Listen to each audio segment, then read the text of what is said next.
So this is Rosalie Marquez, anak po ni Rodolfo Marquez and Emmy Marquez po. So para po sa kaalaman ng lahat, meron po kasing kumakalat po na video ang International BIP2 and iTera Care Therapy Device Philippines or PH. Ayan. So specifically po sa Malolos branch po talaga kami na involved, ano. So meron po kasi ngayong kumakalat po na video dun sa father ko na kung saan makikita nyo doon na yung sa intro ng video, hirap na hirap siya lumakad, tapos nag-try siya ng product and then naging okay na siya. So yun pong video po na yun is isang malaking false advertisement. Bakit po? Dahil ang father ko po ay nakainom po that time ng gamot. And nung nakita nyo po na hirap siya lumakad, yun po yung mga oras na hindi pa po umiepekto sa kanya ang gamot po na ininom po niya. So, alam po ito, tiyak ng mga meron pong kapamilya na meron pong Parkinson's disease. So, bakit ko po ba ginawa yung video na to? Kasi po, as of now po, ayan, 6 PM na po dito, ano, kumbaga, yung video po ay dumadami na po yung views. So, kawawa naman po yung mga taong napapaniwala po ninyo na ang naging dahilan ng paggaling ng father ko is yung product po ninyo. Actually, ang tatay ko, hindi po siya totally magaling. Alam po ng lahat na hindi naman po talaga totally na-cure yung Parkinson's disease po niya. No? Pero meron pong pang-ease nung ganong sitwasyon. So, kung makikita nyo yung last part ng video na kumakalat is naging okay po yung paglalakad niya. So, that is because nakainom po siya nung gamot po niya. Okay? Ngayon po, doon po sa mga nag-upload po ng video na yon, yung binanggit ko po kanina, yung Brief International BIP2 and yung iTera Care Therapy Device PH, nakikiusap po ako sa inyo na pakidelete po dahil po yung video na yon ay wala pong consent nung dalawa ko pong mahal sa buhay. Wala po silang alam na i-upload po, no, sa online ang kanila pong video. So bilang anak po, syempre nagre-react po kami kasi nakipag-usap po kami sa inyo ng maayos. Lalo na po yung nasa Malolos branch, nakiusap po ako sa inyo na i-delete. Nag-PM po ako, nag-comment po ako, pero ngayon talagang hindi nyo po kami tinigilan, nire-upload nyo pa po sa ibang account, pero same pa rin po, ano, kumbaga yung product nyo pa rin, no? Kasi ang naging pag-uusap po natin, i-delete nyo po yung video kasi alam nyo po sa sarili po ninyo na hindi po yung product po ninyo ang naging reason kung bakit naging okay yung father ko that time. Kawawa naman po yung mga napapaniwala po ninyo.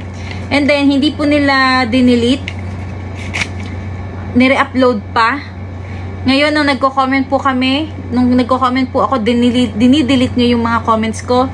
Tapos, syempre, yung mga friends ko po, nakiusap din po ako na mag-comment kasi naaawa po ako dun sa mga napapaniwala po ninyo. Patuloy nyo pa rin pong dinidelete. And at the same time, blinak nyo na po ako. Ganon din po yung mga katrabaho ko na pinapakiusapan ko na mag-comment. Dinidelete nyo rin po and binablock nyo rin po sila. Bakit po? Kasi alam nyo po sa sarili po ninyo na hindi po totoo na yun po yung rason ng product nyo. Maaaring may ibang pangyayari na nagiging effective yung product nyo, pero hindi po sa case ng tatay ko. Kaya ko po pinapadelete yung video na yun. Bibigyan ko lang po kayo ng siguro story time po muna tayo kung bakit po ako gumawa ng video. Okay, so 2 weeks ago nagpa-therapy po ang tatay ko. Ang tatay ko po kasi siya po ay may Parkinson's disease, and kaya talagang sa situation po niya, sira po yung balance niya. And doon po sa kumakalat na video ng iTera, specifically yung Malolos branch po nila, hindi ko sure kung owner siya or talagang nagbebenta lang po siya, hindi ko rin po papangalanan. Kinausap po namin siya, actually ako pala talaga ang kumausap sa kanya directly through messenger na i-delete po yung video po ng father ko kasi po hindi po sila sinabihan na kailangan pong i-upload. So ngayon, nung pong nakita namin, kasi may nagpasa lang po sa akin na katrabaho ko na nasa internet na nga po yung father ko. After po noon, tinawagan ko po agad dahil that time nasa trabaho po ako. Tinawagan ko po yung father ko kung aware ba sila na i-upload yung kanilang video.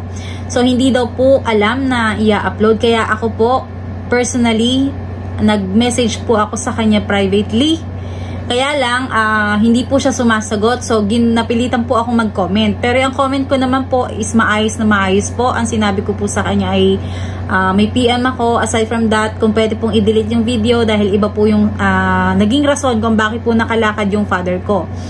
Hindi naman niya agad dinilit.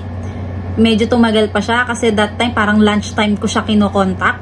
Kasi nung na-observe ko po yung video, every hour po dumadami po yung views. Talagang ang bilis po, napakabilis po. And nung vino ko po yung TikTok niya, yung sa father ko lang po talaga yung napakaraming views, no? Pasensya na ha, medyo kasi medyo kumukulo po talaga yung aking kalamnan. Ngayon nakita ko na naman na ni-re-upload, no? Hindi ko po papangalanan para po tayo safe. Kaya lang, alam ko pong iisang tao lang po yung nag-upload nun. Sa ngayon po,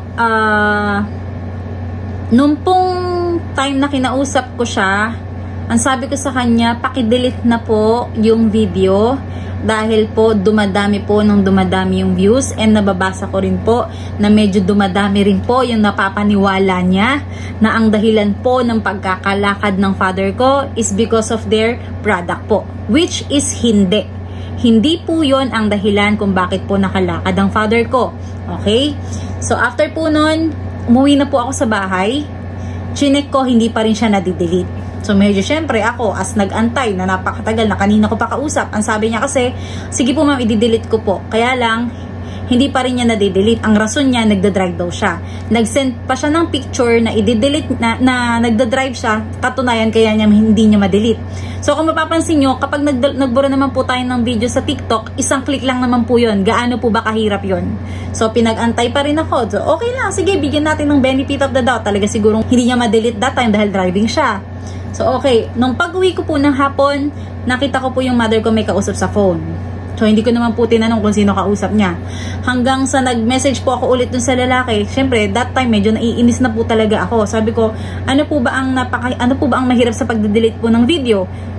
So, sabi niya, ma'am, nag-usap po kami ng mother mo at ang sabi po ay hindi daw po pinade-delete ng mother ko. So, pumunta ako sa mother ko, sabi ko, Nay, ba't ano hindi mo pinade-delete ganyan-ganyan? Hanggang sabi ng nanay ko, hindi naman daw ganun ang naging pag-uusap nila. Ang nangyari, nag-offer ng product itong hindi ko po papangalanan, nag-offer siya ng product nung Itera kapalit ng hindi pagde-delete ng video. So ako, syempre bilang anak, hindi po ako pumayag. Sabi ko, hindi po, paki-delete na po ngayon na. So that time, doon niya lang binura. Tapos ang sabi niya sa akin, sige po, buburahin ko po, pero hindi ko na po hawak yung mga magre-re-upload nito. Sabi ko, wala po ibang magre-re-upload niyan kasi syempre, yung product lang naman, ano naman pakialam ng iba, 'di ba? Ang magre-re-upload lang niyan, tiyak yung nagtitinda lang din ng product nila. Ganon.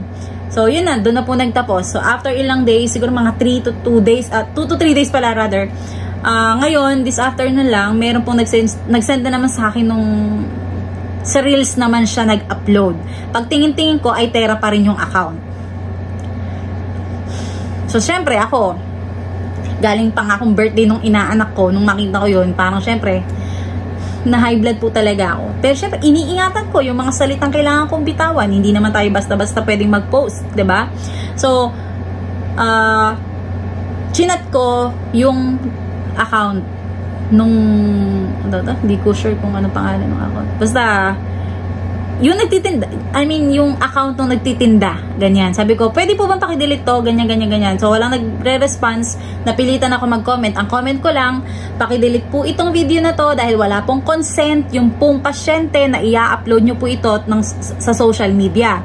Tapos, ang comment ko pa, hindi po totoo na ang dahilan ng pagkakalakad ng tatay ko ay yung product nyo. Yun lang po, paulit-ulit pong ganun ang nagiging comment ko kasi syempre kawawa naman po yung iba na naniniwala, syempre karamihan sa atin, no, na may mga mahal sa buhay na nasa ganung sitwasyon, talagang pipiliin mo, kumbaga susubukan mo lahat ng possibilities na baka maging okay yung mahal natin sa buhay sa ganung product.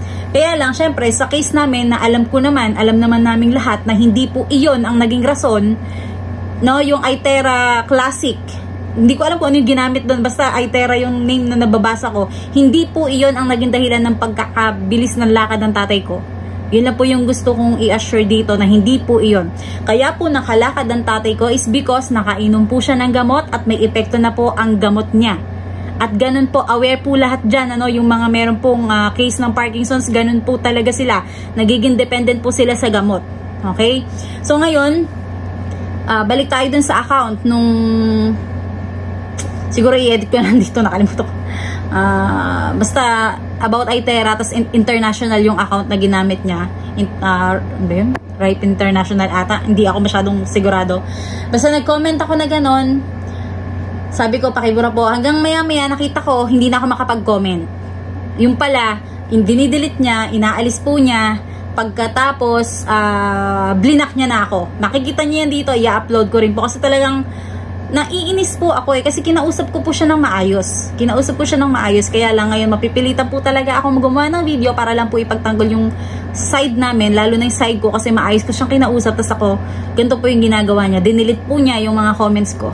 So, yun lang po. Again, this is Rosalie Marquez. Pwede niyo po akong i-message para po mapatunayan kung ano po ba yung naging story ng tatay ko sa Parkinson's. And again, i-assure ko na hindi po yung iTera ang naging dahilan ng pagkakalakan ng tatay ko.